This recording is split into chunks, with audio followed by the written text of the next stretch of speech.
তারপরে এসে পৌঁছেছি একটি কারবলা পাথর কারাম নদীর তীরে। আপনারা সকলে জানান যারা বয়স্ক, কারবালা প্রান্তর কোথায়?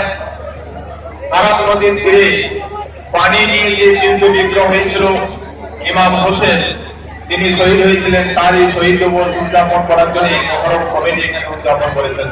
তাই আমরা হিন্দু মুসলিম সকলে মিলে আমরা শান্তিপূর্ণ ভাবে আমরা ইমাম হোসেনের আত্মার তৃপ্তি কামনা করি। তিনি আমাদের সঙ্গে সারা জীবন সারা আমরা যতদিন বেঁচে থাকবো, বিশ্ব পৃথিবী যতদিন সৃষ্টি থাকবে ততদিন তিনি আমাদের থেকে থাকবেন। আপনারা যে সমস্ত তাজিয়া এনেছেন তার নামে আপনারা নতুন নতুন করে, আমি এখানে প্রতি বছরে আসি, তাই আপনাদেরকে আরো কৃতজ্ঞতা জানাই। আপনারা এখানে শান্তি শৃঙ্খলা বজায় রেখে যে মহরম উদযাপন করলেন তার জন্য আমার পশ্চিম মেদিনীপুর জেলা পরিষদের পক্ষ থেকে পঞ্চায়েত সমিতি এবং এই 11 নম্বর অঞ্চলের পক্ষ থেকে অশেষ অশেষ ধন্যবাদ জ্ঞাপন করি আমি।